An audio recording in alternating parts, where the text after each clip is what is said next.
Welcome to The Explainer. Today, we're diving deep into England's schools, where a perfect storm is brewing. We're talking shrinking budgets, growing needs, and a whole lot of pressure.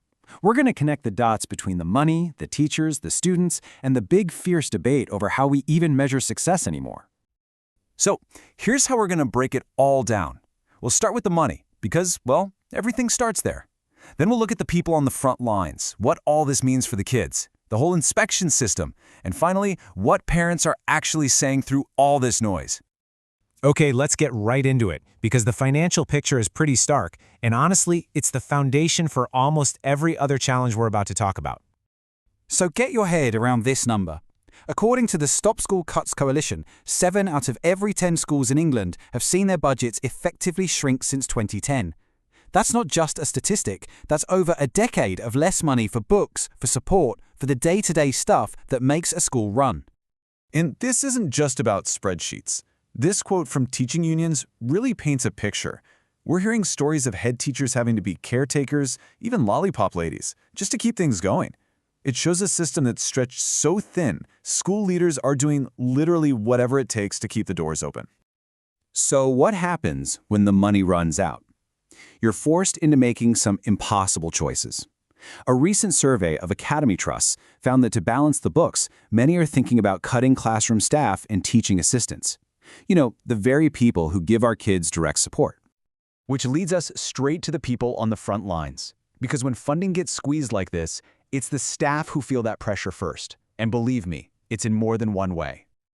Now check this out. We've got this really strange and pretty troubling trend with the gender pay gap. For head teachers, it's gotten a tiny bit better. But for almost everyone else, most teachers and leaders, it's actually getting worse. For deputy and assistant heads, that gap is now nearly £4,000, something unions are calling grossly unfair. And on top of all that, the job itself is just getting way more complicated. School leaders aren't just educators anymore. They're suddenly expected to be experts on generative AI, on cybersecurity, on fraud prevention, all without much in the way of extra resources or support. So, okay, we have funding cuts and a workforce that's totally stretched. The big question is, what does this actually mean for the kids?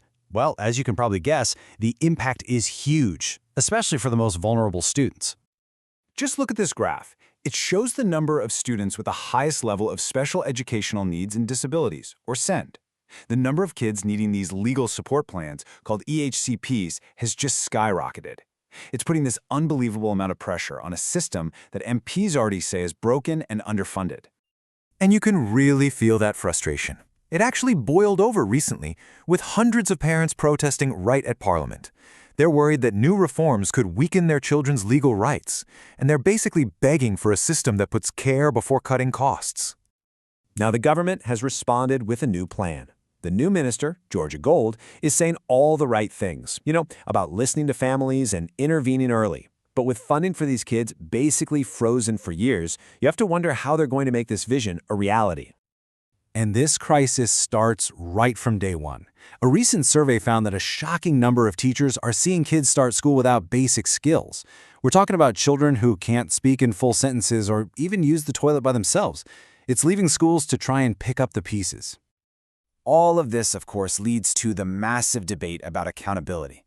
How do we measure how a school is doing when it's under so much pressure? The regulator, Ofsted, has put forward some major reforms, but they haven't exactly been welcomed with open arms. Yeah, this poll pretty much says it all. The reforms have landed with a thud. A clear majority of teachers feel negative about the changes. It seems like months of work have really done nothing to win over the people on the ground. In fact, the feeling is so strong that the Union for School Leaders, the NAHT, is now talking about balloting for industrial action.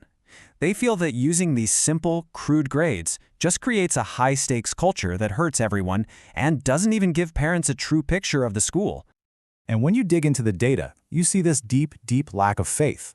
The overwhelming majority of teachers think these reforms will make no real difference at all to how fair or accurate inspections are. Basically, they think the fundamental problems are still there.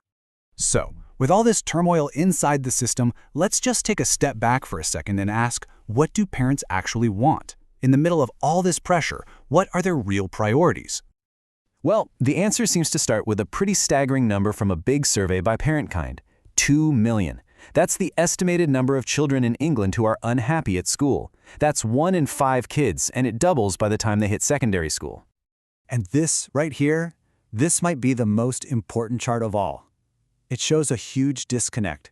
When parents are choosing a school, what's their number one priority? Their child's well-being. It's more important to them than the official Ofsted rating, and way more important than exam results. The government seems to be acknowledging this. The Education Secretary has promised a new paper to try and clarify the relationship between schools and parents, so at least everyone is on the same page about what to expect. Which leaves us with the one question that ties all of this together. When the whole system is creaking under the strain, with budgets being cut, staff being pushed to the limit, and everyone arguing about inspections, who is making sure that at the end of the day, the kids are actually all right?